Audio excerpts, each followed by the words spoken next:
Olivia sat quietly in the small living room, her hands resting on her lap, while her soon-to-be husband, Daniel, argued with his family in the next room. She could hear their voices rising, their words laced with bitterness. "I have told you, Daniel, you will not marry that girl," his mother, Madame Beatrice, hissed. "She is not one of us," his elder sister, Clara, added. "She comes from a poor background. What does she have to offer you?" "Nothing."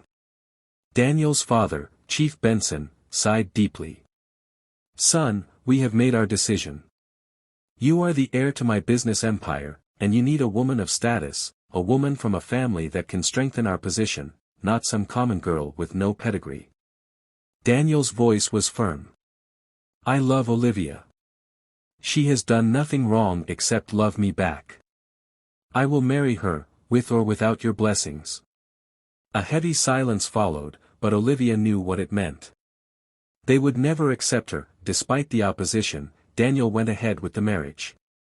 It was a simple wedding, without the grand celebrations his family had wanted. They refused to attend, cutting him off financially for a while, hoping he would return and apologize. But Daniel stood his ground. Years passed, and Olivia and Daniel built a beautiful life together. She was a devoted wife, and soon, they were blessed with 2 daughters, Amelia and Sophie. Though Daniel's family never fully accepted her, they softened slightly when Daniel's business ventures flourished, proving that he didn't need their financial backing. But everything changed the day Daniel died. The funeral was grand, not because Olivia had planned it that way, but because Daniel's family had taken over. They controlled everything, making sure the world saw them as a grieving, noble family. Olivia, on the other hand, was treated as a mere spectator at her own husband's burial. The day after the funeral, Olivia was summoned to the family mansion. She had a sinking feeling that something terrible was about to happen. As she stepped inside, she was met with cold glares. Madame Beatrice sat in the center of the large room, her face stern. Chief Benson was beside her, along with Clara and Daniel's younger brother, Frederick. "You have overstayed your welcome, Olivia," Madame Beatrice said, her voice void of any emotion. Olivia frowned. "I don't understand." Clara interrupted with a smirk. "You should. You were never supposed to be here in the first place. Now that Daniel is gone, you have no place in this family." "I am his wife," Olivia said, her voice trembling. "And the mother of his children." Chief Benson scoffed. "Daughters. No sons. That means nothing. Who will take over Daniel's businesses? Certainly not your girls." Tears welled up in Olivia's eyes. "Daniel built those businesses. He worked hard for them. He wanted them to be for our children." Frederick sneered. "Well, he is not here anymore, is he? Everything now belongs to the family. And you? You are leaving this house today." Before Olivia could protest, 2 security men stepped forward. "Take her out." Olivia clutched her daughters tightly as she was dragged out of the house. The doors slammed shut behind her, sealing her fate. She was alone. Homeless. With nowhere to go, but she wasn't going to give up.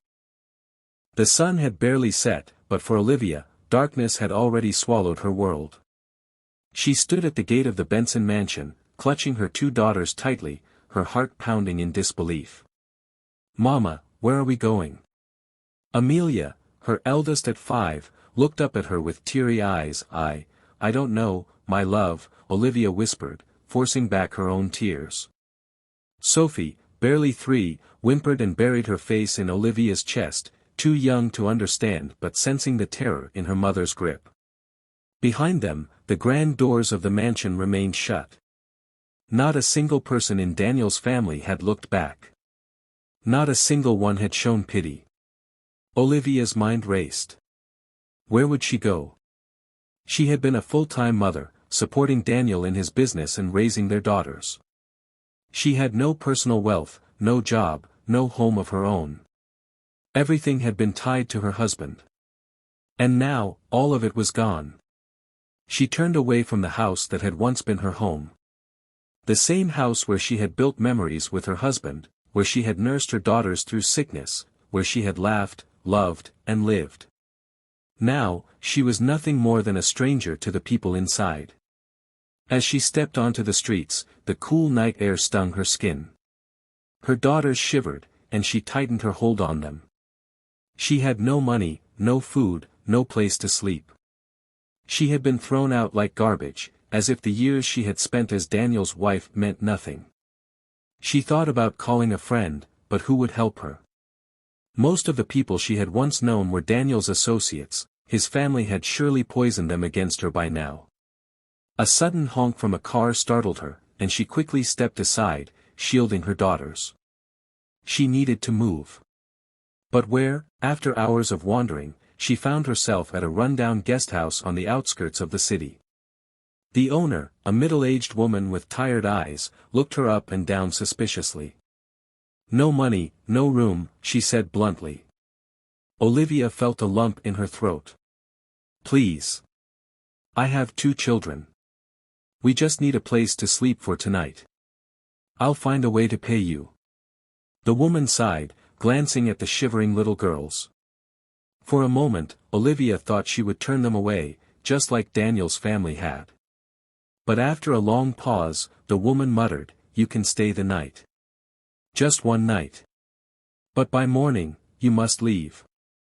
"Thank you," Olivia whispered, relief flooding her chest as she led her daughters inside. She held them close as they huddled together on the cold, hard mattress. Sleep didn't come easily. Fear gnawed at her, reminding her that tomorrow would be another battle. Morning came too soon. The moment Olivia stepped out of the guest house with her daughters, the reality of her situation hit her like a boulder. No money. No food. No home. She needed help. Swallowing her pride, she headed to the only place she could think of, her childhood home. Her mother had passed years ago, but her younger brother, Patrick, still lived there. Maybe he could help.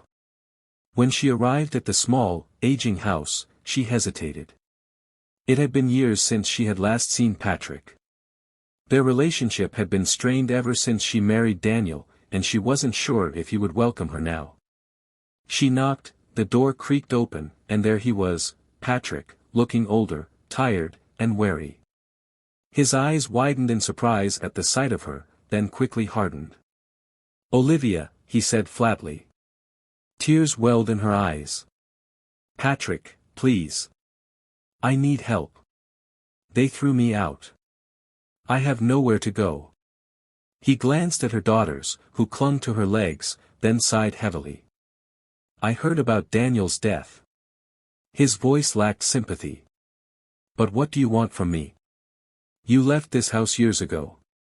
You never looked back." Olivia's heart sank. "I had a family, Patrick. I wanted to make my marriage work. And where is that family now?" He folded his arms, she swallowed the lump in her throat. "Please, just for a little while. I have 2 children, your nieces. I just need some time to figure things out." Patrick sighed and stepped aside. "You can stay. But not for long." Relief flooded Olivia as she stepped inside. It wasn't much, but at least for tonight, she had a roof over her daughters' heads, but deep down, she knew this wasn't a permanent solution. She had to find a way to survive. And she would no matter what it took. Days turned into weeks, and Olivia struggled to find a way forward. Staying with Patrick was only a temporary solution, he reminded her of that every day. Though he provided a roof over her head, his resentment was clear. She knew she had to leave before he asked her to. Determined to rebuild her life, Olivia began searching for work. She knocked on doors, visited offices, and pleaded for any job that would allow her to provide for her daughters. But the world was cruel to a widow with no qualifications beyond being a devoted wife and mother. Just when she was about to lose hope, she found an opportunity, a small restaurant owned by an elderly woman, Mrs. Williams. "You're a widow with children to care for?" Mrs. Williams asked, peering at her with kind but scrutinizing eyes. "Yes," Olivia said, her voice steady. "I just need a chance. I'll work hard." Mrs. Williams nodded slowly. "I know what it's like to be a widow with no one to turn to. You can start tomorrow." Tears of gratitude filled Olivia's eyes. Thank you so much." With a job secured, Olivia worked tirelessly, saving every penny she could. She moved out of Patrick's house into a small rented apartment. It was modest, but it was hers. For the first time since Daniel's death, she felt a glimmer of hope. Years passed, and Olivia's life slowly took a new shape. Her daughters, Amelia and Sophie, grew into bright, happy girls. Olivia had been promoted at the restaurant and was now managing the place. Though the scars of her past remained, she had learned to smile again. One evening, as she was closing the restaurant, a customer walked in, a tall, well-dressed man in his late 40s. "Sorry, sir, we're about to close," Olivia said with a polite smile. "I won't take long," the man said, smiling warmly. "I used to come here years ago. I wanted to see if it's still as good as I remember." Something about him was familiar. Then, it clicked. "Mr. Anthony," she gasped. He chuckled. "So you do remember me." Anthony was an old friend of Daniel's. He had once been part of their social circle before life took them in different directions. Unlike Daniel's family, Anthony had never looked down on her. They sat down and talked. He had been widowed for years and had never remarried. As they reminisced, Olivia found herself laughing in a way she hadn't in years. Days turned into weeks, and their friendship blossomed. Anthony admired Olivia's strength and resilience, and Olivia found comfort in his kindness. Eventually, he confessed his feelings. "I know you've been hurt," he told her one evening. "But I would be honored to walk this journey with you, Olivia. Not just for you, but for your daughters too." For the first time in years, Olivia allowed herself to believe in happiness again. Olivia and Anthony married in a small but beautiful ceremony. Amelia and Sophie adored their new father, and for the first time, Olivia felt truly safe. Meanwhile, Daniel's family faced their downfall. Without Daniel's leadership, his family's business crumbled. His siblings, who had fought so hard to keep Olivia out, turned on each other, tearing the company apart with greed and mismanagement. One day, Clara showed up at Olivia's restaurant, looking frail and desperate. "Olivia, please," she begged. "We made a mistake. We lost everything. We need your help." Olivia looked at the woman who had once treated her like nothing and felt no bitterness, only peace. "I have nothing to offer you, Clara," she said softly. "Just like you once told me, I am not a part of your family." Clara's face crumpled with regret, but Olivia simply turned away, walking back into the life she had built for herself and her daughters. Her past had tried to break her, but in the end, she had won. And she would never look back.